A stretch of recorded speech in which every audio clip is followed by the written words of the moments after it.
What's up, everybody, and welcome to round 2 of the losers bracket of the SMM tournament, the tournament with all of the mishaps and happenings, the last major Dota 1 tournament that isn't Chinese. International teams attended, Southeast Asian teams represented in full force, Chinese teams sent out 4 or 5 of their best, and EG, the only sole American slash European team, went to the tournament, performed reasonably well for the beginning, and this is round 2 of the losers bracket, LGD versus MUFC. LGD, it is surprising to see them in the losers bracket this early because they actually stomped through their group. They had EG in their group, they had a couple other strong teams, but they steamrolled to it. They looked invincible, not missing the loss of ZSMJ, adapting quite well with Siler, but they find themselves in the losers bracket very early against probably one of the most powerful, if not the most powerful, Southeast Asian team with MUFC. Of course, that talent has been weakened considerably with the retirement of Solocross. I don't know if he's on hiatus or retirement, but he shall surely be missed as we are in for a long, action-packed game. So bear with me, because this is probably going to be my first and only solo commentary that's going to last this long. I'm just warning you right off the bat. It's going to be long. If my voice cracks, if my voice dies, please forgive me if I go through puberty and just hear a bunch of high-pitched squealing voices coming from my general direction or your general direction of your headphones or whatever.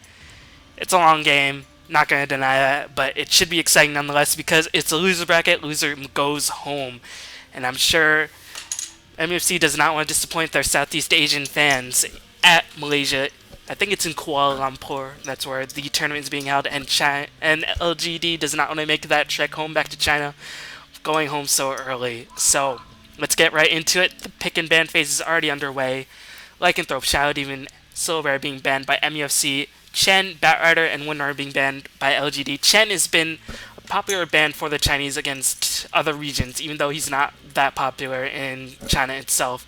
I guess they just don't really feel like they want to face that pushing strategy. They don't want to be like, oh, I'm going to kill this guy, I'm going to kill this guy. Oh, fucking Holy Persuasion sends back to the fountain with 1 HP, and then you just sort of lose your heart on for action at that point. But it should be not a problem in this game because he's banned, so get at that.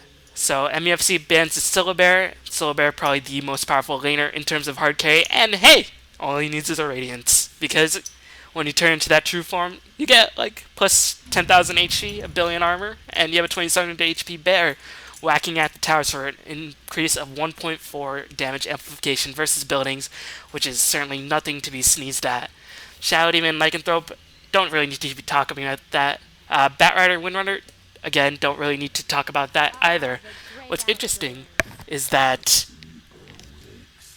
Invoker and Ancient Apparition have not been picked or banned, so we'll see how these last couple picks and bans shape up.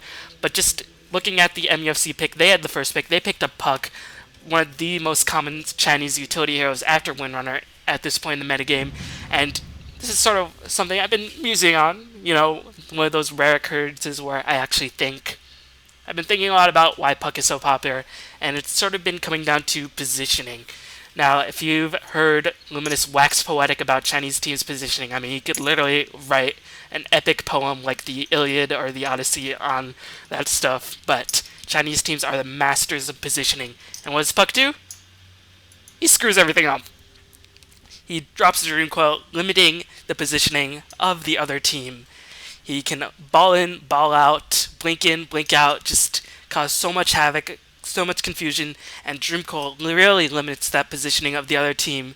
So that's really why I think he's been so popular in the Chinese scene. But I'm not going to see a Chinese Puck, we're going to see a Southeast Asian Puck being played by MUFC. They picked him up the first pick. Meanwhile, the Scourge, LGD, decided to counter with Broodmother and Earthshaker. Broodmother is still a very powerful pusher, but he has a time limit. I think this has been mentioned repeatedly, but past 40 minutes, supports start picking up Ghost Scepters. Broodmother's BKB charges start running low, if not to that 5-second point. And she's a melee hero who doesn't really gain too much effectiveness once the support heroes pick up BKBs or Ghost Scepters, and then her BKB charges only last till 5, because once that BKB runs out, she's just a big spider, and everybody wants to squash her, get those green guts out. But before that, she's an insanely powerful pusher, insanely hard to kill with her extremely high movement speed in the webs. And a very reactionary pick, Sand King being picked. Now, I like to correct this misconception. Sand King is not a hard counter. He is a counter pick to Broodmother, but he's not in any way a hard counter. He can sandstorm in front of the Broodmother's face, just basically like, what you gonna do, spider? You can't really, web me or from under there. You can't harass me with the spiders. And if I kill a spider, if I have a sufficient level of Caustic Finale, then you're gonna take a lot of damage to other spiderlings and to yourself. But I don't think he's really a hard counter. He's strong against Broodmother in the lane, and he certainly screws everything up. And one thing I'd like to notice is that he's very powerful with the puck positioning of the Dream Coil. So, looks like MUFC wants to go for early teamfight, and Enchantress is a very versatile pick. Interesting to see that she's picked up with the first 2 picks, but that really indicates that, okay, we want another soul because we're going to jungle somebody with our Enchantress. We're going to have 3 high-level solos, and then win teamfights from there to try to push LGD and just get really powerful on our experience advantage. So LGD is going to have to find a way to counter-pick that, and they decided to go with the Ancient Apparition, which is a really smart choice. Now, Ice Blast is just one of the most broken spells in the game, because by itself shuts down so many strategies. If you level up that Ancient Apparition to a high enough level, Ice Blast from across the land can stop global pushes, and one of the most underrated effects is that it completely negates all healing. All health regen, all healing for a good 8 to 10 seconds. I'm not sure the exact Ice Blast duration. I think it's 8 seconds. So, what does that mean for Enchantress? You ain't gonna get your 900 AoE heal, because guess what? You can't regen, so your Wisps are just gonna time out, and then you'll just be a big, squishy Enchantress. But Enchantress, early pushing, mid-game DPS, very versatile hero. So we see CK and Anti-Mage being banned, and Anti-Mage is really responsive to Obsidian Destroyer being banned, because that might have mean, alright, LGD might want to pick into Anti-Mage, because Obsidian Destroyer fares quite well against Anti-Mage, because his pure damage, Arcane Orb, his Astral Imprisonment, and his Sanity's Eclipse just rip through Anti-Mage, and Obsidian Destroyer is one of the few heroes who can out DPS. Chaos Knight is really becoming a common pick in the SMM tournament. I've been seeing a lot of plays. Nice article on Ghost of Gamers reminisces about how Chaos Knight has been seeing a lot more play in replacement of like Sven, coming into his own with his high movement speed, high ganking potential. Just low mana is his only downfall. And Chaos Knight has really been utilized to great effect in this SMM tournament. So, banning a support. Nice pick, but there's another support with the Vengeful Spirit. Although banning the Crystal Maiden before Vengeful Spirit, you might be like, isn't Vengeful Spirit more overall effective? Well, I think Scourge is going for, they have a lot of AoE with that Epicenter and Dream Coil, and getting an early level of Crystal Maiden is really, really important, so we can't have our jungle in with that Enchantress, because those 2 disables coming out of the jungle is just hell to pay. So I think they'd rather give up the Venge than the Crystal Maiden, so a smart ban by LGD. So Vengeful Spirit is going to jungle with the Enchantress, try to pick up fast levels, but she doesn't have the AoE, she doesn't have the sort of pseudo disables with the slow and with the frostbite. She only has the stun. So I'm going to talk a little bit about this Lion pick. Now, Lion has really been seeing a different change in its metagame. Lion used to be a powerful solo mid, get that fast blink dagger and just cause a lot of havoc.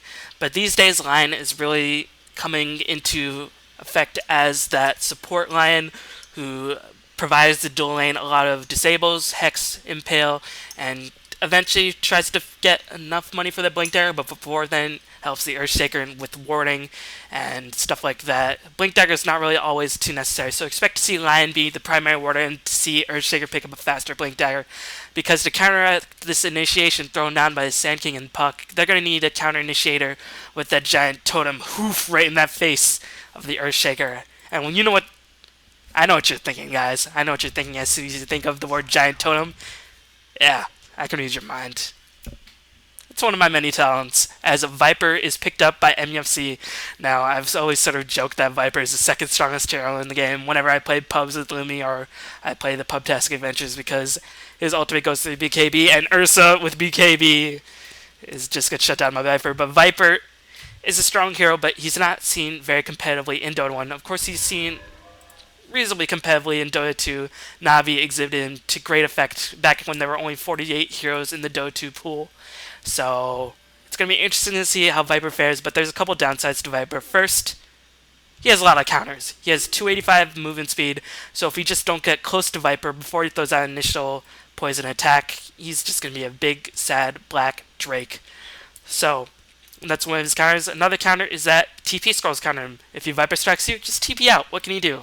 Unless he has an ally to go with you. One of Viper's main strengths is that he's a very powerful solo ganker, but if he carries TP scroll, he can't really do too much about that. Thirdly, if you pick up Ghost Scepters, Viper can't do anything. And finally, he has no AoE to speak of whatsoever. If you push him, he shouldn't be too bad. Of course, that might not come into effect this game because you have Puck, you have Sand King. You can really negate these pushes, as it looks like Sentinel are going into the forest to do some warding, dropping down a very offensive Observer ward, indicating that they want to push this lane quite hard. And looks like Sand King is going to migrate to that bottom. Oh, actually, no, Observer info. Wow. A little disappointing by the staff of SMM. But there have been a lot of mishaps. This lion is going to come into a trap. It's a trap. As Puck, Vengeful Spirit, going to drop all manners of nukes and going to kill this lion. Easy first blood. Being picked up by Ling, who's playing the Enchantress. So already going to pick up maybe a fast Crow, as you saw right there. How did I know? Maybe it's because I just saw what was going to happen. It looks like Viper is going to be slowing mid. Sand King, not sure which lane Broodmother's in, is going to go to the bot lane, and he'll be sorely disappointed because they're going to be facing up against Ancient Apparition, and this is a problem with Sand King. He's not a very good laner unless he's soloing against a mid hero or a melee hero, and it looks like more action is going to go down. Earthshaker gets stunned, gets attacked quite a bit, but it looks like Viper skilled Nether Toxin, so Earthshaker was able to escape just fine as Viper takes a lot of damage. And that last pick of Beastmaster, Viper often goes BKB, so of course Roar, very powerful counter to that. But it's going to be interesting to see how Beastmaster scales his build, because the recent popularity in this phase has been scale Inner Beast at 2, skip Call of the Wild for, maxing it. You might get 1 point for that Hawk so you can rune control, so don't waste that time to see he picks up that Inner Beast. And I'm going to rant a little bit. I know all I've been doing this game is ranting like fucking Rush Limbaugh or Bill O'Reilly or whatever ranter you find popular, Jon Stewart. But I really don't like this choice of Inner Beast. I know it's the in thing as I make these little fruity little air quotation marks with my fingers. If I had a webcam, you'd be all able to see that. As looks like Lion is just going to have trouble pulling, and you can see he's picked up support Sentry Wards to help that Broodmother. If Sentry Wards are being dropped for that Broodmother, it's going to be tough for Broodmother to handle, so that's why Lion picked up those early Sentry Wards to counteract these Sentry Wards that are potentially purchased by the Sentinel team. So, Inner Beast, why do I think it's bad? I think it's overall bad in most games, even though it pushes the lane and allows you easier access to the runes. But why it's especially bad in this game? Alright, here's why I don't like it bad in the first place. You want to get high levels of Hawk and Pig so you can start ganking as soon as you hit level 6. That Pig slow cannot be underestimated, as Beastmaster is going to bottle up a haste rune, but you can see he's really getting bullied by this Viper. Actually, Beastmaster has a bit more nope, but he would have had a bit more experience had he stayed in the lane. But he decides to pick up that haste rune, hopefully get some harassment. Viper adeptly dodges those axes, those big swirly axes. Have nothing to be feared by a Viper. So, alright. bballin, I'm gonna let you finish, but I have to talk about Inner Beast. Why it's bad in this game? You're facing a Viper. No AoE whatsoever. You're gonna push the lane with your axes. You're gonna be just fine in terms of pushing the lane. Why do you need to pick up Inner Beast to push more? Alright, so you can do a little bit more pressure to the tower. That's whatever. If you really exploit Viper's lack of AoE, you don't need to pick up Inner Beast at all in the early phases of the game. Maybe he wants to get Fast Pusher, maybe he wants to get those Spiderlings buffed, which is not to be underestimated. But just in terms of laning Inner Beast, not the best call, in my opinion. Of course, I'm not a very smart person, but you'll have to make do with me, because I'm all you got for this game. Ha!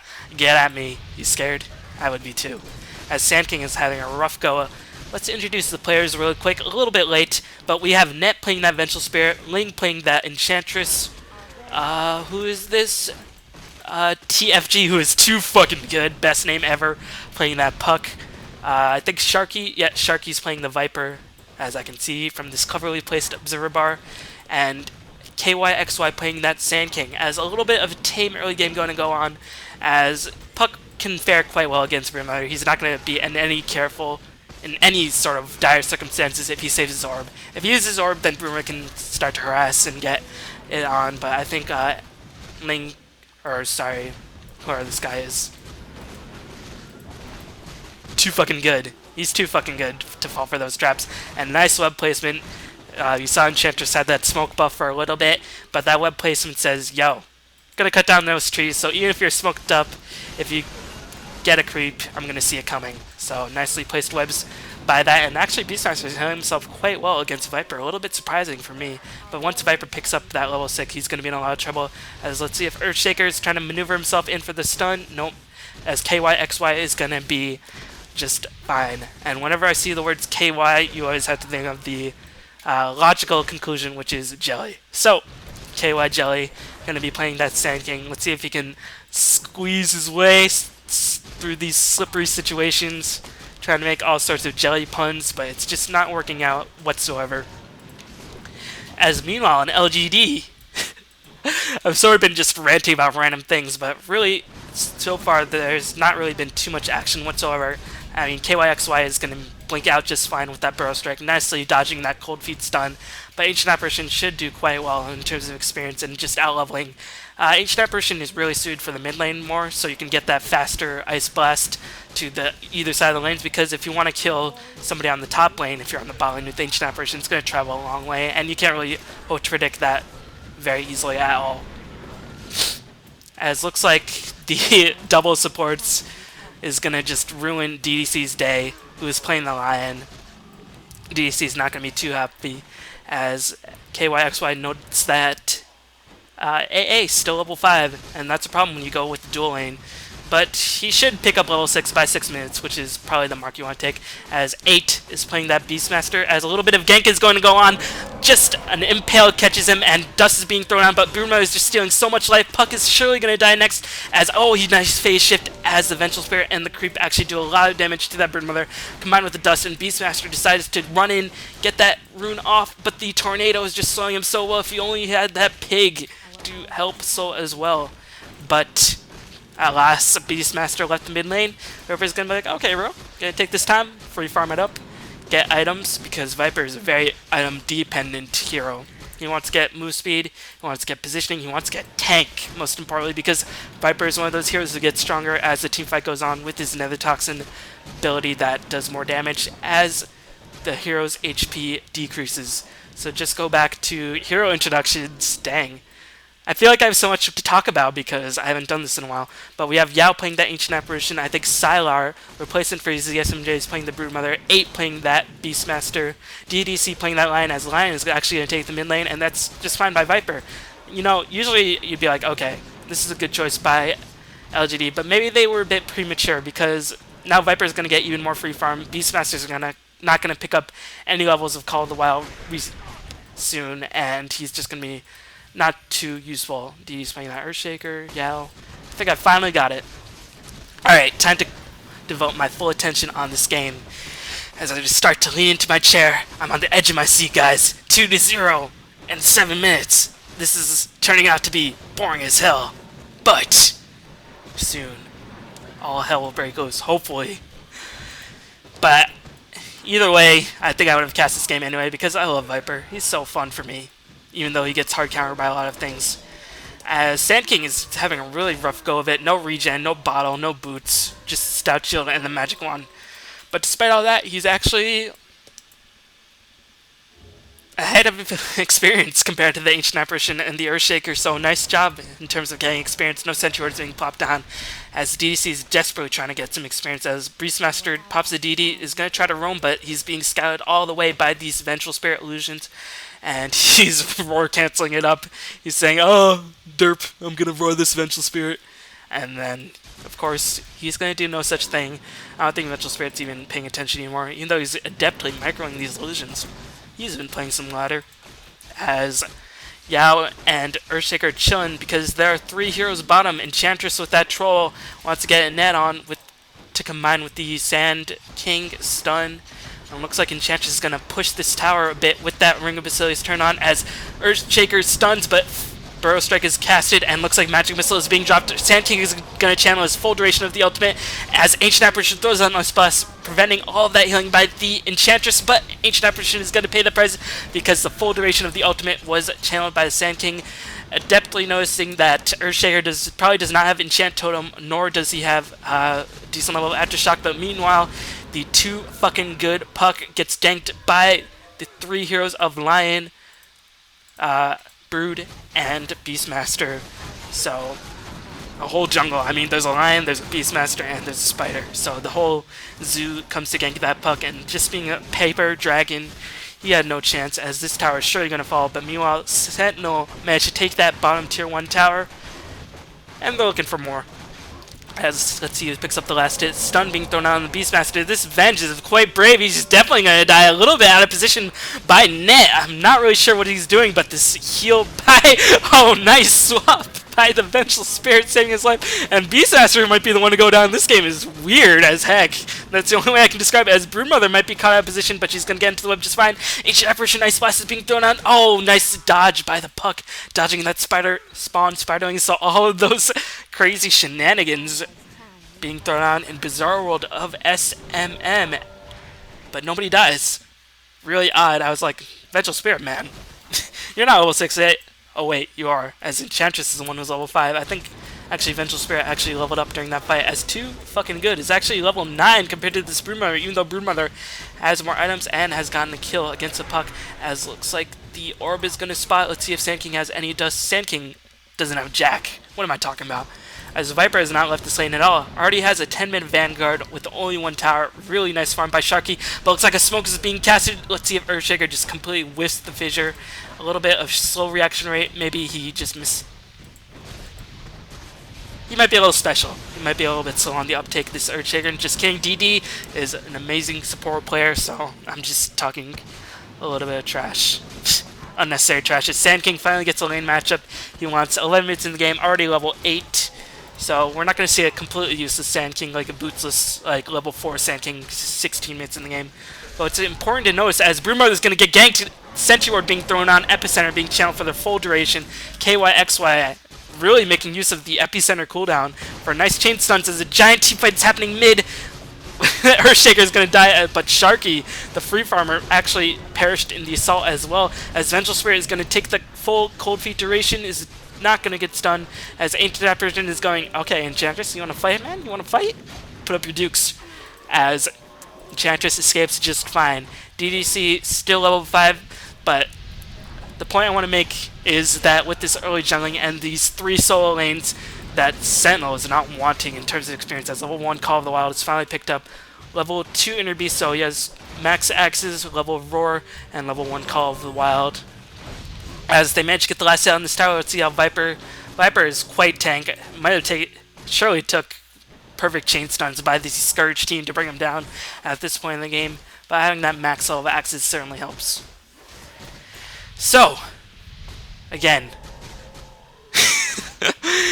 so much I want to talk about, man. I'm just like I'm just trying to issue a torrent of words onto your unsuspecting ears. But Sentinel is not wanting in terms of experience because of that double jungle and 3 solos. So it's Scourge who has to desperately try to catch up in terms of experience. You can see the level advantage is hugely in terms of Sentinel. 2 level 10s, no level 10s, only 1 level 9, which is the Broodmother, and she's died twice, which is important to know, as DD is just turned level 6. Meanwhile, the levels are firmly in Sentinel's court. But what's also important to notice is that LGD says, okay, we can fight this. I mean, there's no real hard carry on either team, but Viper actually is a decent hard carry counter because of his Viper Strike going through BKB, unless you pop Manta and then it gets dispelled, which is totally stupid, as looks like Beastmaster is being pinged on the map. Somebody definitely saw him with the nicely placed Sentry Ward. That was from the gank on the Broodmother, catching that Beastmaster, so he's not going to be unsuspecting, as looks like 3 people are going to come in here. Dust being cast on the Beastmaster, but he drops his ward regardless. Vengeful Spirit taking a lot of damage as Viper's can't regen with his Vanguard, and so much damage being thrown on the Viper, he won't shatter. Blink Dagger already being picked up by the Sand King, an incredibly quick Blink Dagger, as Yao is definitely going to take the fall. Oh, Cold Feet is trying to take in to kill that Viper. All havoc is breaking loose as Sentinel wins the team fight with that early Blink Dagger, and they're not going to be finished just yet. Earthshaker taking a lot of damage. Sand King blinks in, gets the orb with the puck. A beautiful communication, beautiful coordination being by the Sand King. I was talking a little bit of trash about that Sand King. Like, this is the problem when you solo Sand King against a range, but he's like, bballin, you don't know what you're talking about yet again. I have a fast Blink Dagger. Those other items are just for show. Picking up that Blink Dagger, and at the same time, Batrider will pick up his Blink Dagger. Even though they've only killed one tower, this just shows how well coordinated these team fights are going, and this is what Sentinel's built for. They're built for team fights. But like I said, there's no hard carry on either side. Viper is sort of a semi-carry who gets quite tanky and can do a lot of damage. As Ice Blast is going to be thrown down on the Viper, it's going to hit! Viper takes that Shatter buff, but Vengeful Spirit gets a nice swap because that Spawn Spiraling Nuke already was used on that Viper. Let's see if he's going to Shatter. No, he's going to be just fine, as Broodmother is going to escape unscathed as well. So Ancient Apparition, despite being all the way across the map, is throwing down some very nice Ice Blast. Really nice prediction by this Ancient Apparition player. Yao being a very strong player in this game. But Scourge is not out of the woods yet, because now the Blink Dagger Sand King is really going to start kicking in as he hits level 11, as Puck starts to get quite buff. And let's see how far Puck is to his Blink Dagger. Checking out his gold, he is so close to that Blink Dagger, you can practically smell it. And I think once Puck picks up his Blink Dagger, once Viper gets a little bit more tanky, they're definitely going to try to go for a big push and try to steal the game from LGD.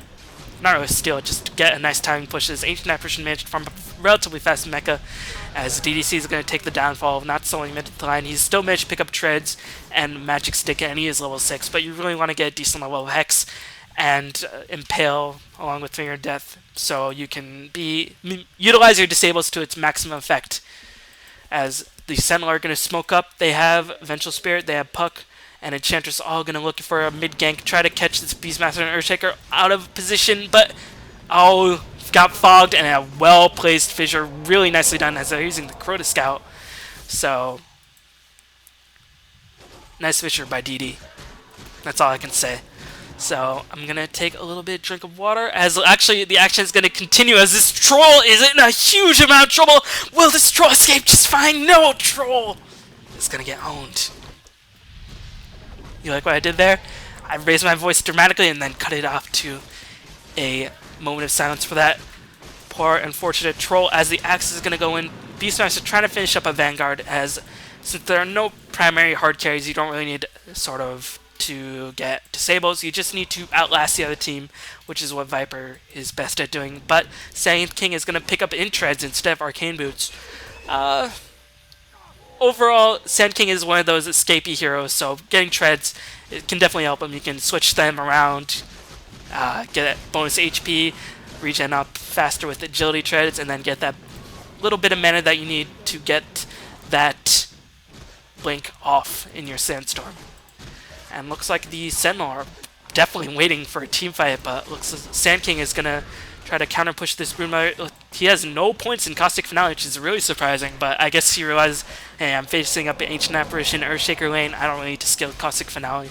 Although, I think once mid-game starts coming and Broodmother Spiders are really going to be put to the test, then Sand King will start after leveling up his Caustic Finale, as a Fissure is going to come in to slow the Assault. Earthshaker, nothing in terms of farms.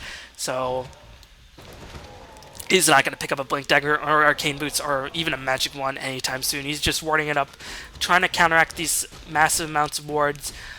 Wards being placed all over the place. Ward here, ward here. Maximum number of wards being dropped by the Sentinel, as Puck is going to farm it up.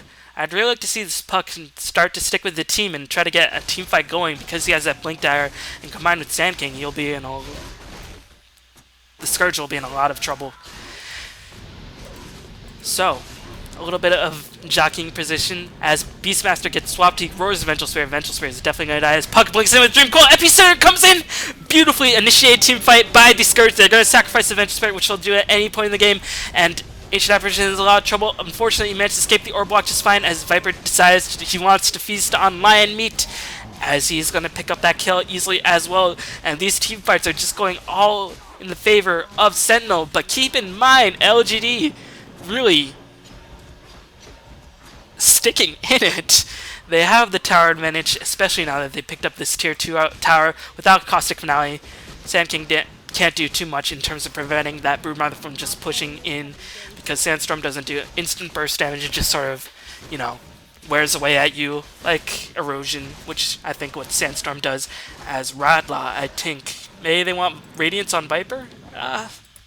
We'll see how it goes on. But Viper has a decent amount of gold. But like I was saying, despite all of these sensational initiations with the Epicenter and Dreamcoil and swaps, LGD still managed to come away with 2 kills of their own, as opposed to 3 kills by Sentinel. So LGD, despite being underleveled, they are still performing magnificently. They are getting the focus fire needed, and once Lion picks up a decent amount of levels, and that initiation won't come as easily, because Lion will just hex somebody, and then what are you going to do? Are you going to pick up BKB on everybody? Because Scourge is not lacking in terms of stuns. So it's going to be interesting to see how Sentinel transitions. They have the advantage right now, that much is clear, but they have to be careful because this is Broodmother's peak. She has the BKB, and she does not have dust or anything, so she can't go after this Sand King so aggressively. But Sand King is just going to farm right easily, but the smoked up gank by the Scourge is actually thwarted. Didn't notice that hero movement being thrown down. Earthshaker's still smoked up. He's going to TP in, try to get some farm. They really need Earthshaker to pick up like a 30-minute Blink Dagger so they can counteract the massive amounts of team fight that the Scourge are taking, as looks like a little bit of action's being thrown down. Earthshaker TP'd in and immediately died as the Sentinel pick up 2 more kills, and Beastmaster buys back. To what cost? He obviously didn't use his roar, so it looks like they want to get something to happen. Yeah, let's check really fast on this Beastmaster if he used roar. He did not use roar. Sand King is going to come in for more. Channels a full ultimate silence as Beastmaster's going to die again, and that's a huge blow for Beastmaster's gold cost. But let's see if Sand King is going to pay the price, as Yao, the ancient apparition, died in the background. The Sentinel are not relenting on the pressure whatsoever. Just when LGD thinks it's safe, MUFC says, think again. As everything is going in MUFC's favor, 18-7, and they're going to try to even up this tower count by getting this push, and Broodmother had to leave her lane to support that team fight, but she can get anything done. Beastmaster wasted a lot of gold in that buyback, so LGD is starting to feel the pressure. Before, they were still being composed, they were having Broodmother push, they were still getting kills even though they were getting initiated on with team fights, but now the mid-game power of the Sentinel is starting to kick in, and I think in terms of late game, I don't know, I think Sentinel are quite decent at late game. Of course, the epicenter damage will scale down, but Dreamcoil and Impetus never really goes bad. Roar is still strong. 8 games felt. I don't really know, but let's see how Sentinel decides to use this early game advantage to their benefit. As Enchantress is going to jungle up, has 2 parts to that Ags. I'm going to switch back to... Oh, right, it's always... As 3,500, looks like Viper is going to pick up that Radiance, and it'll be useful in terms of counteracting Brood Spiders, but Viper really wants to get tanked. He wants to utilize his Nether Toxin damage to its fullest. So I don't know in this case. I honestly don't know. I'm trying to think of the times I picked up Radiance on Viper, and I can quite safely say I've never picked up Radiance on Viper. What I like to go is actually go for S and Y on Viper with the new thing, you know, get a little bit more slow. Or at least the Yasha, because Viper is slow as heck. He really needs that mobility to start the initiation so he can start stacking up poisons, because if you get Ghost Scepter, then you can't really do too much about that. As Puck picks up the Haste Rune, no real item progression as Viper picks up that Relic. Let's check out the Scourge items really fast. Broodmother, BKB, has the Orchid, and Orchid, or has the Oblivion Staff, going to go for Orchid, and Orchid will be really useful in this case. Going to shut down Puck, shut down Sand King when he blinks in, and shut down Enchantress from doing all her stuff. So it's a useful item, gonna give her a lot of regen and give her much needed damage, which can't be unnoticed in terms of this tankiness and the hard to kill lineup. But Enchantress is really gonna tank up what she's doing, gonna pick up that Ags in a couple minutes, maybe 5 or 10 minutes, 5 minutes. As Vengeful Spare is quite far from Vengeful Spare, picked up the Phase Boots, and Phase Boots really means they Sentinel want to go aggressive, as it looks like LGD are just going to turtle it up for the moment. Beastmaster with that buyback and that death again. Still not close to his Vanguard. Ancient Apparition picked up that Staff of Wizardry. Going to pick up Force Staff, which is so useful in pushing people away from Dream Call, and Dream Call is really what the Sentinel have going for them in terms of counteracting the Scourge positioning and just going to town on them. And still no Caustic Finale being picked up by the Sand King. A little bit odd, but I guess if you don't get Caustic Finale now, then or at this point, then it's really not going to be too useful because they're going to survive Broodmother pushes at this point. So I guess that's a null point. As just looking at the tower count, 3 towers still up for the Sentinel, as only 3 up still on the Scourge. So maybe Sentinel want to take their early to mid-game advantage and try to push this lane, and that would really force Broodmother to go elsewhere and start, I guess she'd push this tower relatively well, because it is so low HP. As Viper has that relic, let's see how close he is to that Radiance. He has 737 gold. He's going to pick it up in due time, in maybe 2 more minutes of farming. And with the Radiance, I'm sure the Sentinel are going to try to go for a push, really exploit that teamfight advantage, as a farmed Viper cannot be ignored. Let's see how Scourge is going to react to this. They really need to get a tanky Beastmaster. He has finished the Vanguard, but I don't know at this point if it's going to be too much use. Armor at this point will be really useful because a lot of damage, or even a Hood. Hood would be magnificent. Pipe would be really spectacular because at this point in the game, primary sources of DPS come from Dreamcoil, come from that Epicenter, which does huge amounts of damage. 1100 AoE damage cannot be ignored at any point in the game. So Pipe would be really magnificent for the Scourge team, but I don't think they're going to pick it up anytime soon. Let's check out this Earthshaker's Gold really fast. DD, not having a good time at all. Still has those boots, has finally finished that magic wand, so he's got something. He's going to try to get that fairy power back into the game.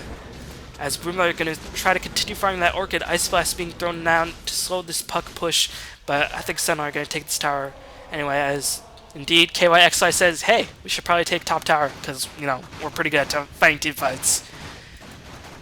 Not to toot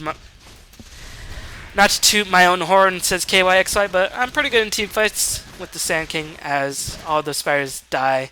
Sand King is going to go for Hex, a really strong item. Really the smart item choice to pick up for Sand King. I've seen Sand Kings after Blink try to go for, Heart or Shivas or Radiance, but Radiance is going to be picked up by Viper. I don't know if he really needs Heart. They really want to win the game before too long, before they really into outlast battles. And looks like the too fucking good puck is calling for a push because Sharky has picked up that Radiance right about now. So this is Sentinel's timing push. They're going to try to get in position. Puck also going to go for a Hex. A lot of Ultimate Orbs being picked up, and this is really where the Sentinel shine. They have tanky advantage with the Ultimate Orbs. Enchantress, unfortunately, does not... Oh, she has finished the Ag, so all of the item advantage is going in favor of the Sentinel. But Viper is still not as tanky as normal Vipers would be at this point in the game because he went for Radiant. So if they focus down Viper, you should be okay, but don't forget about all the team fight that these Sentinel still have, as Lion picks up a very timely Blink Dagger. I completely failed to notice that. Lion picked up Blink Dagger, really magnificent play by DDC, as Viper managed to kill the Lion as Epicenter was channeled for the full duration. Sharky is on a rampage right now, going to tear through the retreating flanks of the Scourge team. Broodmother again has to run away once BKB dies out because she can't do too much because Vengeful Spirit picked up a very early gem, but I completely failed to notice that DDC somehow managed to find a Blink Dagger despite being so low on money in the early game and so low on experience. But that's what happened when Earthshaker completely sacrifices all of his farm. You're going to pick up fast Blink Dagger, as it looks like the Sentinel team going a little bit aggressive. I don't know if I agree with this, but if Sand can get away, it'll be just fine, as he will certainly get away. He's going to blink out relatively soon, and Puck is going to blink out as well. Nicely played by the Sentinel team, not slowing down the aggression whatsoever, but unfortunately they have to defend. They managed to pick off the mid tower, and all they have are those 2 top towers, but unfortunately top tower was being pushed, so they have to back off, and now LGD are really on the back foot right now. Checking out the score right now, 21-9. Item advantage, hero, creep kill advantage going hugely in favor of Viper, has 180 CS. For a single target, no creep wave nuking hero, this is pretty spectacular farm going on by Sharky, and he's going to try to pick up a Hood right now. and that hood will be really useful in stopping the Earthshaker and Ancient Apparition magical damage barrage, and don't be surprised to see a pipe being picked up. So what does Scourge need to do to get themselves back in this game? They need to get a little bit more farm or a little bit more tank on that Earthshaker so you can drop that Echo Slam. They need to keep hoping that DDC manages to get godlike blinks in and picks off either the Sand King or the puck, so that will disable one of the primary sources of initiation. You can see how much losing the puck affected the Sentinel team, even though he bought back right away and tried to get back in the fight. Without the puck, the Sentinel were not able to keep LGD in place, not able to ruin their positioning with the Dream Coil, so killing that puck was really instrumental in terms of LGD picking up a couple kills. I think they managed to get 2, even though they lost 3, and they forced the buyback on puck. And looks like Scourge noticing everybody going top. Let's kill Roche, guys. And Aegis being picked up by the Broodmother will hopefully mean that once her BKB dies down, she won't be so useless in teamfights because she'll have a second chance at life. And Broodmother indeed picks up the BKB. Sylar, let's see how close he is as 2 Oblivion Staffs going to pick up that Orchid, and they really need to get some counter initiation going on, but unfortunately the gem is going to sniff out Broodmother. If they manage to blink in, they can Hex stun one, finger that person, and then Orchid another person. That's really what LGD is trying to hope for, because Sentinel's strength comes in team fights rather than in the ganks, which the Scourge is quite adept at doing. Broodmother, of course, can be at any place, anytime, as long as he's not being followed by the Vengeful Spirit gem.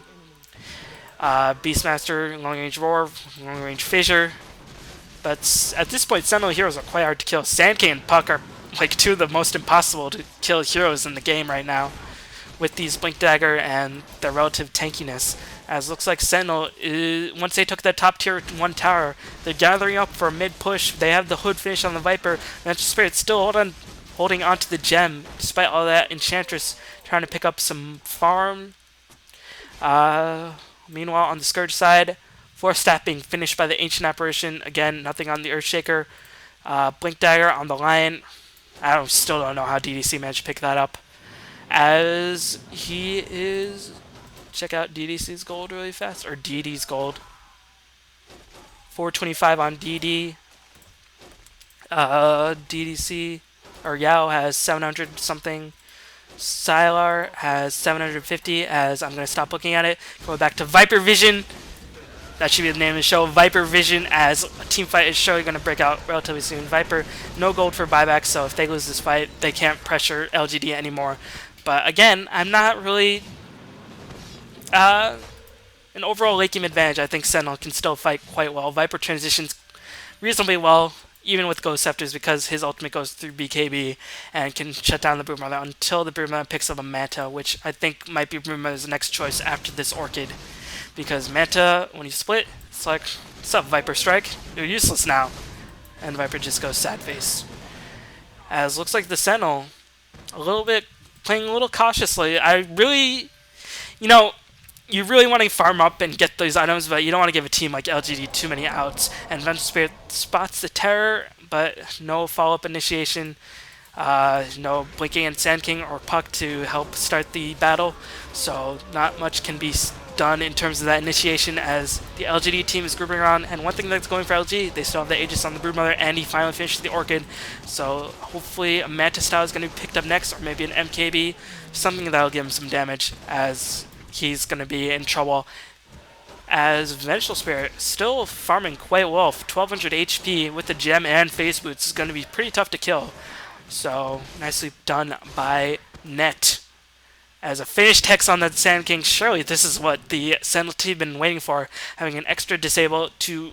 If the Lion blinks in on the Puck and hexes, then Sand King can just go, what's up, Lion, I'm going to hex you too. Because without the Puck, there's not really too many instant disables aside from the Sand King Burrow Strike, but with Hex, Sentinel won't be lacking in terms of disables. As Puck picks up the Hex, now it is time for LG to push, as save is being called, and that's pretty much warranted, considering so many fiascos happening at SM. And if you watch D at WS number 27, then you saw the 4 blue screens by LGD. I wonder if that happened in this game. Maybe it happened in their winners bracket game, and that ruined the pace of the game, and that's why they're in losers bracket. I don't know, but hardware malfunctions happening to EG, happening to LGD, and just a very unfortunate way for the last major Dota 1 tournament, international Dota 1 tournament, not counting the huge G League tournaments in China, to go down with that massive amount of technological failures on the parts of SMM. But this is still anybody's game at this point. But to say that Sentinel does not have a huge advantage would be a lie, as the Gem Vengeful Spirit is countering all these wards, pipe being picked up on the Viper. He's really tough to bring down with the Corrosive Skin, giving him an innate 20% magical reduction at level 4. And combined with the pipe, the Vanguard, and Strength Tread's going to be certainly tough to deal with, as you see Puck staying the fuck back, with so he doesn't get blinked on by a Lion again. And that's really what LG has to hope for. The only thing they have going for them is that they have the Aegis and the Blink Dagger Lion. So they can position themselves a little bit more carefully in terms of their Lion. They can have Lion blink in. Beastmaster picked up the Hood, so that's going to stop a lot of magical damage thrown on him, but he'd really want the pipes to shut down Epicenter and Dreamcoil. So let's see how this next fight will fare. I'm expecting a steamroll by Sentinel, quite honestly, but anything can happen, especially with LGD, a top-tier Chinese team, especially since they picked up Sylar. He might really have been what LGD needed. As looks like Viper venturing forward. Viper, he's not so tank that the Scourge can't just kill him outright if they use all the spells, but the Scourge don't want to do that because that means they'll group up and then they'll just provide a ridiculously easy avenue of initiation for that Puck and that Sand King. Broodmother spawns by is pushing the wave as LGD, DDC, the Lion managed to pick off. Swap gonna go down on the Beastmaster, gonna die really fast. DDC buys back immediately. Beastmaster buy back immediately. No war was thrown down, so. But keep in mind, in terms of buybacks, it might not have been the most effective because Sentinel are still at pretty much full HP, as Viper is going to Town's Tower, and Viper is pretty good at killing towers because that neither toxin damage still buffs up his damage, not to a ridiculous amount of damage that it does versus heroes increase, but can still go through towers quite easily. So, Scourge with the buybacks, but this is not the worst case situation for the Sentinel because they're still at full HP. Normally, when a hero buys back, it's like, oh shit, we're at low HP, we better back off. But they have to respect the fact that Sentinel are full HP, although the other two lanes by the Sentinel are being pushed in. Looks like Viper's going to TP out, and LGD dodges a bullet because surely with those buybacks, Scourge were in a lot of trouble, man. They were in a lot of trouble, as Sand King's going to pick up an Invis Rune, has that Hex. Double Hex on the Sentinel. Gonna be really tough for LGD to counteract because they only have Broodmother for the BKB, and when Broodmother has 8 seconds on the BKB, looks like Scourge is gonna smoke up. They really need to get something going for them. Looks like they're gonna try to gank somebody in the process, and this might be a good thing because the wards have all been killed or been placed. So let's see how Viper's gonna fare. Viper suspects something's up, man. Even though the LGD team smoked away from a ward, and looks like they're gonna try to transition mid, but there are 4 people there. Puck, hard to kill. Enchantress with heal and Untouchable, also hard to kill, as Ice Blast being thrown on. Blink Dagger initiation by VDC, as looks like Puck immediately takes the fall, swapped by the Vengeful Spirit, swaps out the Enchantress, but Puck might have been more appropriate to save. Looks like KYXY throws out another beautiful epicenter and kills unstoppable, but Broodmother silences the Enchantress, is going to definitely kill him with the Spawn Spiderlings, and Viper is starting to be in a little bit of trouble. It's going to get stunned by the Cold Feet, and now this is where Viper's lack of tankiness is starting to bite him in the butt a little bit, as he's slowed to a ridiculous degree. LGD taking... What a team fight for LGD. Completely unexpected, that smoke gank, and a little bit of a misplay by the Vengeful Spirit. If he had to swap somebody, I would have swapped the Puck off, because Puck can anti-push, even if a lot of people die and LGD still takes the tower. Puck is so hard to kill that he can still be used as an anti-push, but now LGD, with 4 people dead, with the Viper dead, Viper buys back, and it might be a little late, as he only has Sand King to back him off, but Orange will revive. That is Vengeful Spirit. He'll revive quite soon. He lost the gem. It's being, I think it was killed actually, and with that revival of the Vengeful Spirit, they gotta be careful of that swap, and LGD is gonna back up, but still no Aegis lost on Broodmother. Alright, just recapping the events of that fight really fast. LGD smoked up because they were in such a disadvantage, and they were looking for something. First they migrated to the bot lane, but Viper sensed something was up, even though there were no wards down. He was like, where is LGD? Those sneaky Chinese guys. You know, even though they built a great wall, still can't trust them, as they could not gank the Viper. Sand King picks up Vanguard this late in the game. Now, I'm not too sure what this means. I guess that means they really want to win with the next team fight, as all 5 are going to group in. As looks like Sharky's, the team MUFC is trying to go in for a team fight, but just really fast. After LGD went for that team fight, or went for that smoke gank and got thwarted by Viper's keen map awareness, they're like, okay, let's go in. And DDC blinked in behind, managed to get a 2-person impale, Hex the Enchantress. They're like, okay, they're going to focus Enchantress because she's hexed. So Venture Spirit instinctively swapped out the person who was hexed, which is Enchantress, but that was just a diversion because Puck was still stunned from the impale. Beastmaster roared the Puck, and then without Puck, positioning allowed the Scourge to maneuver away from the epicenter. Only 1 person died from the epicenter, and then the Sentinel chased a little bit too aggressively. Viper got caught out of position, and really without Puck, all of the Sentinel's game plans fall apart, as looks like LGD are going to lose that top tier 2 tower, and unfortunately at that point Roshan respawned, so no Aegis for the Broodmother. Let's check out buyback gold really fast. Actually, it might not be enough time. No buyback for Viper on the Sentinel, so that might be insignificant, or might be significant, as a wolf has been stolen. Gonna give Commandor, even though they already have a Commandor. Commandors do not stack Enchantress, so wolf might not have been the best creep to steal, but it gives quite a decent amount of damage. Does have critical strikes, as a lot of maneuvering position. No Aegis on the Broodmother. Broodmother surely has enough gold to buy back. Can't tell right now, as the Sentinel are jockeying for positioning.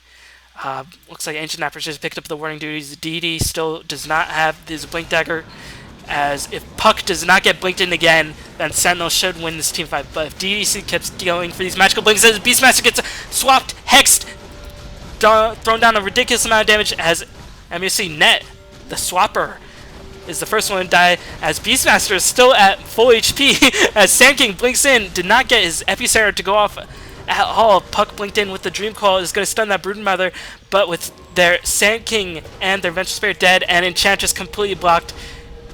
Can he get away with the TP? No! Gets nuked down at the last second by that Broodmother, so... Wow. Yeah.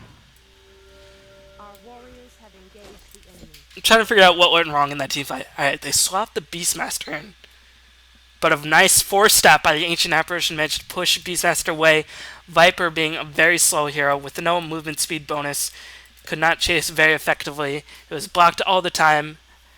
And then Sand King blinked in, could not, I don't think he even got his Epicenter off, as Beastmaster did not die. Only person on the Scourge team that died was the Lion, and once the Lion throws down his disables and the Hex, he's really not too useful anymore. As looks like LG is managing to claw their way back into the game after I completely discounted them out, but gotta keep in mind that even though LGD has the momentum, Sentinel is still a very capable teamfight team, which is what they pride themselves in, but Beastmaster picking up the pipe is going to negate so much damage. It's going to negate a couple pulses of the Epicenter along with the initial burst of the Dream Coil, and now the Scourge are starting to tank up, going to try to dodge that initial barrage of spells, and Sand King's effectiveness is going to severely start to drop, even though he's picked up that Hex, even though he has a good level of that ultimate. This is the problem with Sand King. If you draw it out too long, you're going to start to lose, because his ultimate is just not going to do enough damage, and teams are going to get better items like Force Staff, going to get pipes, and those just hurt Sand King so much, as Force Staff really proved its worth in gold at that point, as Earthshaker 174 gold has picked up the Blink Dagger. It's a nice job by DD, 42-minute Blink Dagger, a little bit off of Nebula's record pace of 44-minute Blink Dagger on his infamous Lion game.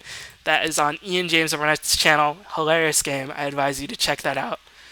As, let's see, really fast, Beastmaster should have enough for buyback, although he's bought back a couple times. Yao definitely has enough money to buy back. DDC does not. He's been dying in all these fights. Siler does not, has picked up the Butterfly because he picked up the Aegis, and now Broodmother is becoming quite terrifying. And even though I said Broodmother at 40 minutes, 6 charges in BKB, a lower amount of charges on the BKB, Sentinel did not go for Ghost Scepters, and they don't really have a hard carry who out DPSs Broodmother. They only have Viper. And if Broodmother can survive the initial barrage of magical damage with that Dream Coil and the Epicenter, then Broodmother will be just fine. So Broodmother is not as useless as she becomes later in stages of the game, as in most games. As Viper is going to be the first one. You saw pretty tanky at this point. Pipe, Alt Orb, going to go for a Manta. I hope he goes for a Manta, or it might be another Hex.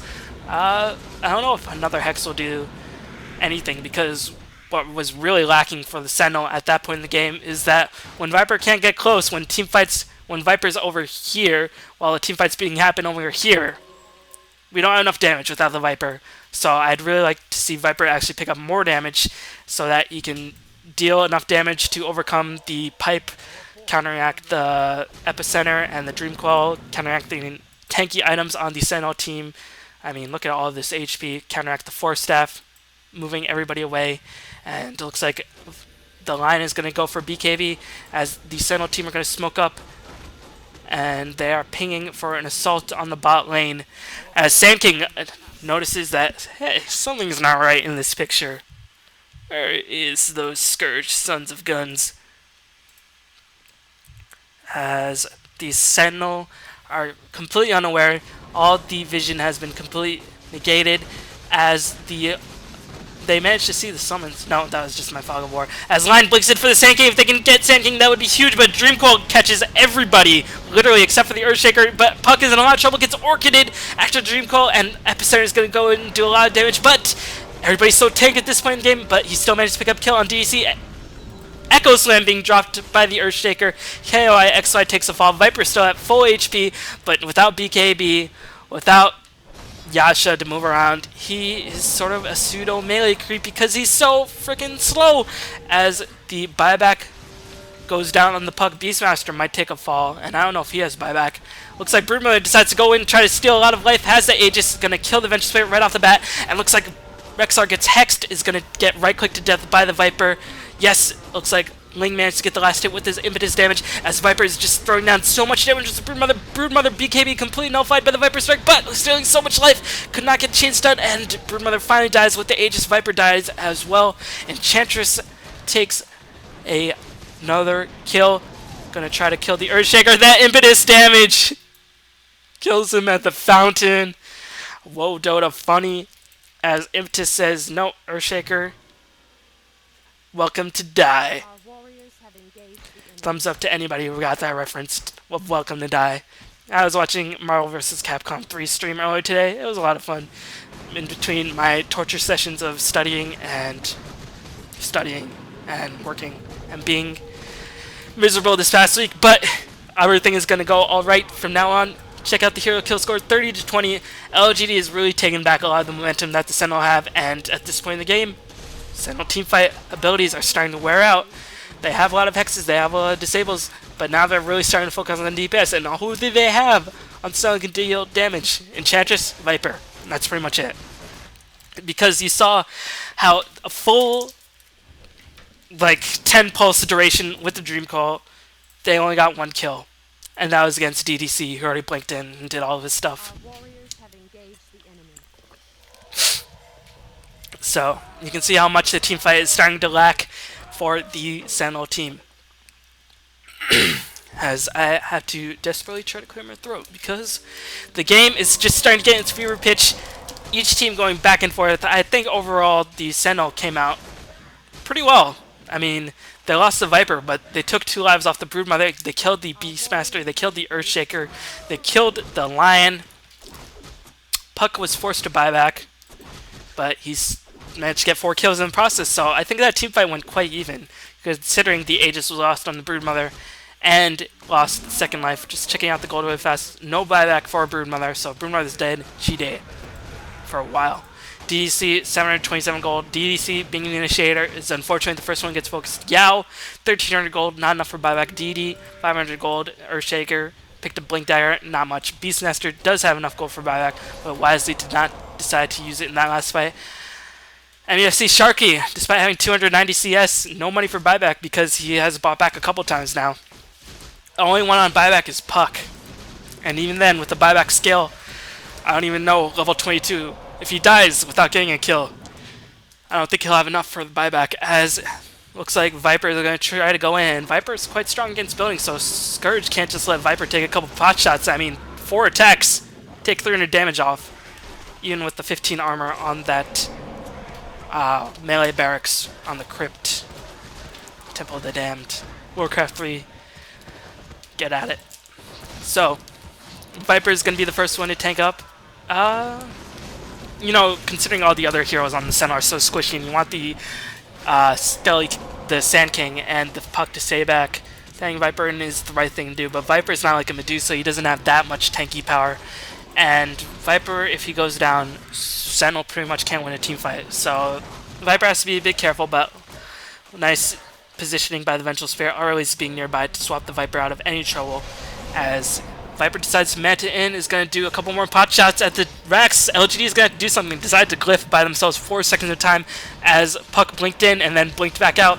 And Viper is just going to go on Talon this Rax. He's got it very, very low. Let's see if they're going to suicide for this Rax. Massive amounts of damage being thrown on the Viper. Finger death. And 2 fucking good measures to pick up the kill on Beastmaster. Beastmaster does have enough money for buyback. He does buy back immediately. The KYXY managed to pick off the DDC before he could get a blink in, but meanwhile Broodmother is still on a tear. Broodmother does not have enough money to buy back. See if he got enough kills to justify it as Sharky dies. Sharky does not have enough money to buy back either. Just being thrown on without Sharky, with all the ultimates being used, Sentinel have no choice but to back, not to buy back. Jeez. I'm just so used to saying to buy back. Can't even speak anymore. As Puck picks up an Alt Orb. What can this mean? Now, Alt Orb on in-heroes usually means Lincolns. Or Hex. But Puck, I don't really think he needs to have Lincolns. If he has proper positioning, he should never die in any fight. Could it be Scotty? Scotty might be a little bit too late game, and even then, Puck doesn't get enough damage from it. Only gets like 50 damage from Scotty. Slow is pretty good. So, is it Manta? Maybe Manta for more pushing with the Viper images. If they just go 5 Manta, that would be pretty epic. But, not to be a Luminous here, but I think Necrobook might be a strong item in this case. Give him a lot more pushing power and just provide a bit of extra damage. But looks like Scourge are going to notice, hey, no Sharky. Let's fight, guys. As this tower is definitely going to fall. Sharky still has 10 seconds away on his rebirth. The Viper being reborn is always a spectacular time, but looks like the Scourge are going to be the first one to draw blood in terms of buildings. Completely unexpected. Broodmother gets swapped in. Going to get immediately Hex. The buyback camera goes down as the Scourge managed to pick up that Rex. Broodmother is stealing so much life. It's going to throw down the Viper Strike on the Broodmother, and Broodmother dies instantly, but they still got what they wanted. They still got that mid-Rex, and now is the time for Scourge to retreat. Beastmaster being caught. This is actually pretty important because Beastmaster just used a buyback, so if the Sentinel... They do kill the Beastmaster, and Broodmother did buy back immediately. So they're going to be without the Beastmaster for another 70 seconds, and all they lost in return was Avenge. So that was the Sentinel's chance to push, because without that Beastmaster aura, 40% more attack speed, without that ridiculously long Roar cooldown, and the KYXY asks if Ultimate was used by the Earthshaker. I don't think it was. I think it was used in the last team fight. As the net is going to cool down, but looks like the Sentinel can't push fast enough. Caustic Finale was definitely picked up at this point.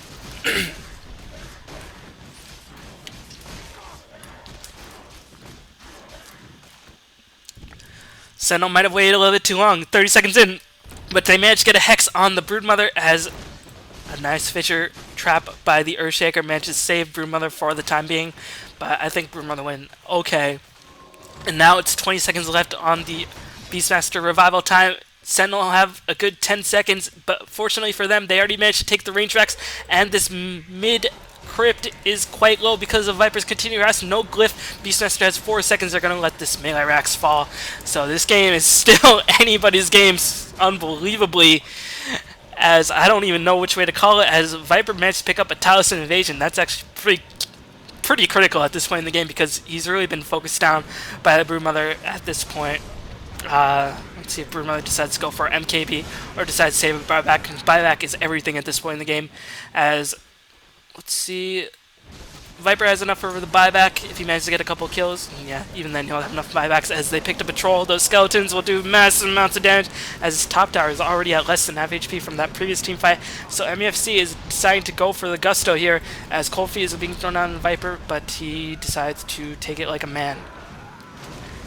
They swap in the Beastmaster, or they swap in the Broodmother as he managed to get his BKB off. Force Staff saves Eventual Spirit's life. Broodmother's BKB charges going down dangerously. Earthshaker drops a huge ultimate. It does ridiculous amounts of damage. Viper goes down in a heartbeat, even with all of his magical reduction. And with that Earthshaker ultimate, could that be the game? Wow.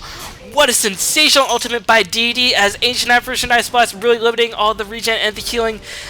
Being thrown down on the Sentinel, and Sentinel on full retreat.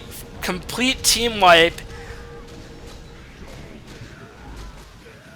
Wow.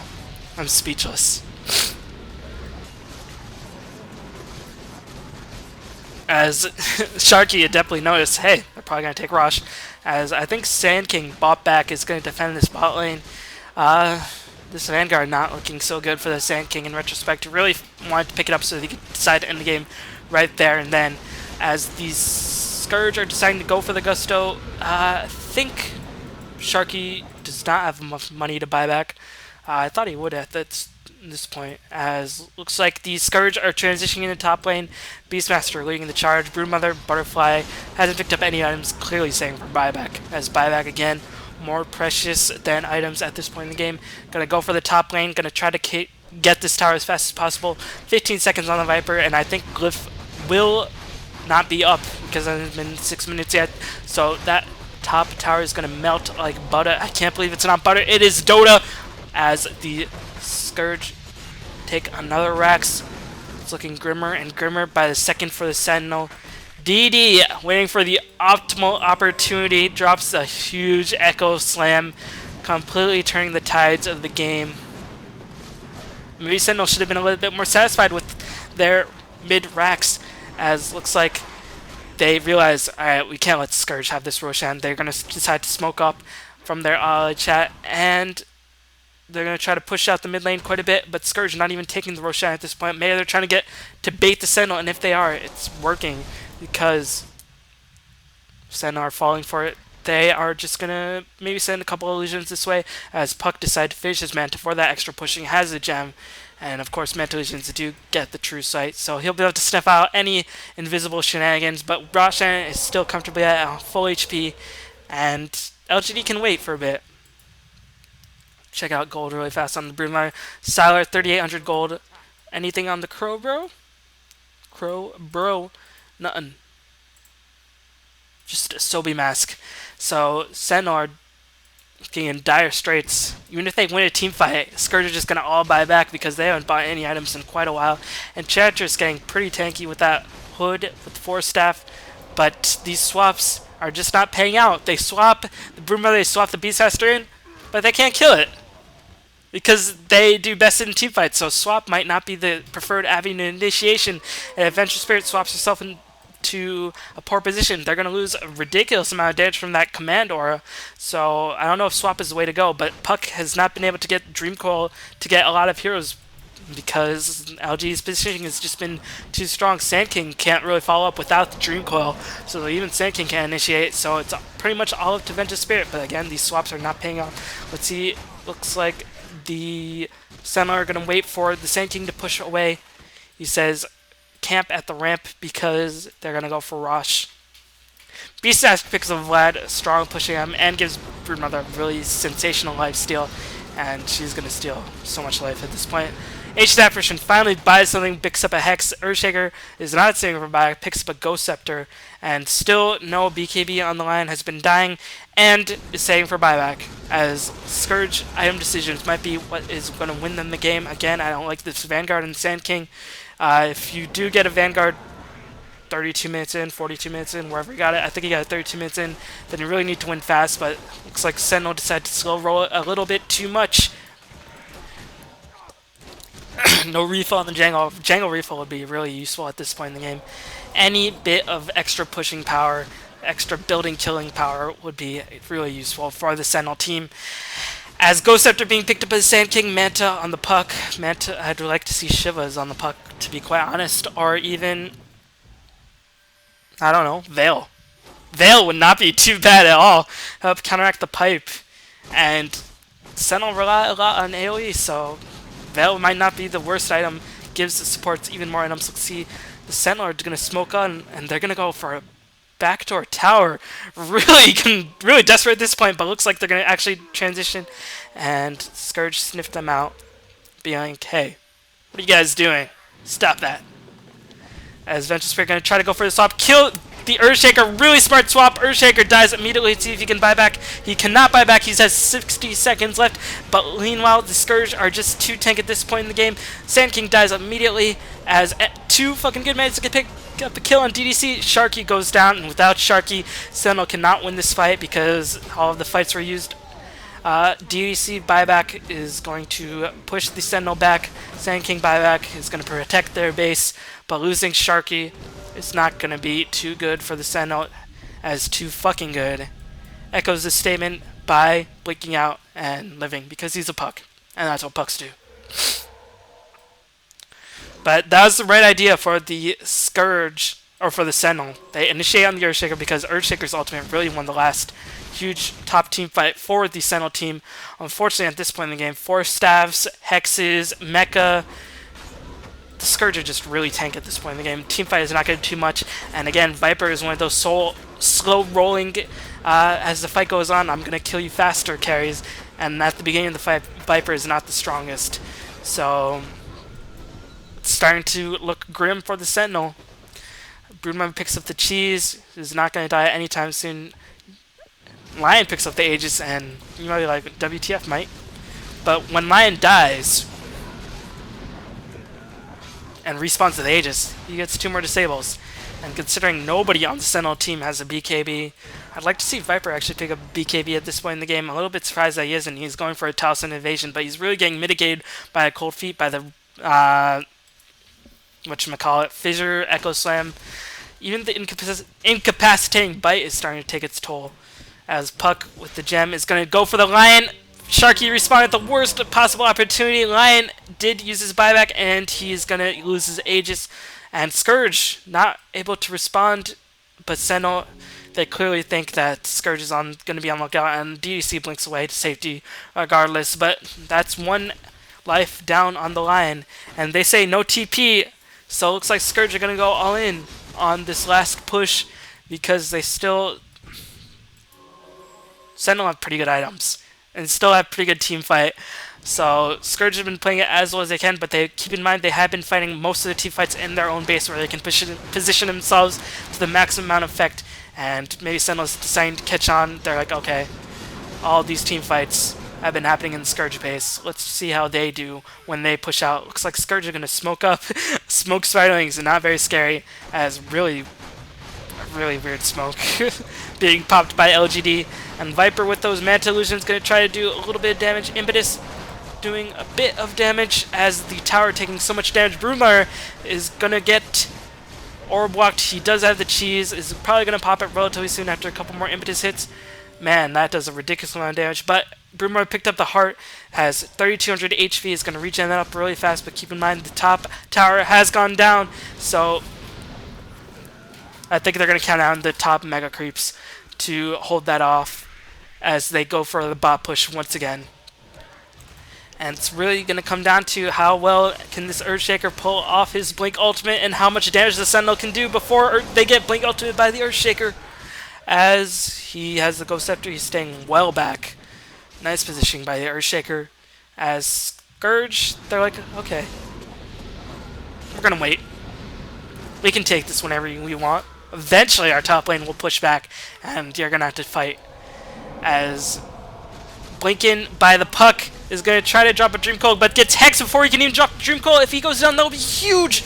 As Roar being popped in, and Net dies instantly. Puck dies instantly. A little bit over-aggressive by the Sentinel team, but they recognize that they want to take the fights, and LG is not just going to walk into the base. They're going to slow roll it as slow as possible.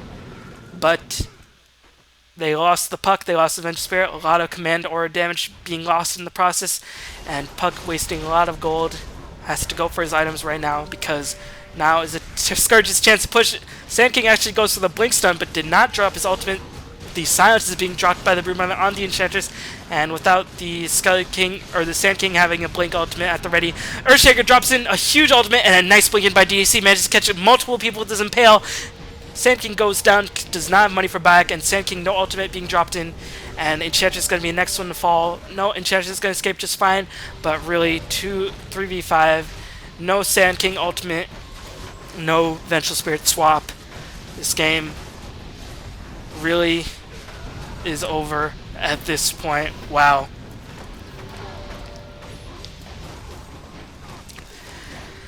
Beastmaster's gonna die, but it's all a Pyrrhic victory at this point, as only one Rax is left. And that's this one, the Ancient of Lore. Broodmother gets stunned. Puck blinks in, dies. Yeah. Sentinel, Viper, man, I was rooting for the Viper. And I don't even think it was the Viper's fault. It was, I think, the Sentinel decided to slow roll a bit too much, waited too long for the Scourge to get tank up and to survive that AoE teamfight ultimate, which they really exploited to the fullest in the early mid-game point of the stage, as Scourge are going to go for the GG push. They managed to kill the Boots of Traveling in hero, which was the Beastmaster, I think, and Beastmaster is just going to go, okay, I'll just run in. And Sentinel are not giving up. They still pinging. They still have a chance if they manage to channel in all their ultimates. Keep in mind that Sand King ultimate was not dropped. Dream Coil was dropped completely far away from the battle. It was dropped over here, I think. So Sentinel have a sliver of hope, but that's all that it is. It is just one tiny sliver. As Earthshaker, Enchantress, or Earthshaker is positioning himself. Earthshaker really set himself up quite well. Managed to get 3 people in with his Echo Slam, and that really set the game up for DDC for a nice swing in. Managed to get multiple people in his Impale and kill Sand King right off the bat before he could channel his ultimate. No BKB on the Sand King, so he can't dodge those stuns. Hawk is killed in a little bit of rage, and MUFC is going to disappoint their hometown crowd favorites as they are going to lose this top racks relatively soon. It all depends on this last team fight. They can't wait any longer as Sand King blinks in. Did he drop the ultimate? I don't think he even dropped the ultimate, but they managed to kill the Beastmaster. Beastmaster no buyback, but Sharky is definitely going to be the next one to fall. He buys back immediately, but that one moment allows Earthshaker to pick off the mid-racks. Sand King drops his ultimate finally. They kill the Earthshaker. They're going to kill the Brood. Too little, too late. I'm a little bit sad right now. But sniffling, it's tears coming to my eyes. Because Viper, picked in a professional game, is unfortunately going to be sent home. Sentinel have not GG'd yet. Maybe it takes one more push for the Scourge to be like, okay guys, seriously. But this game is over.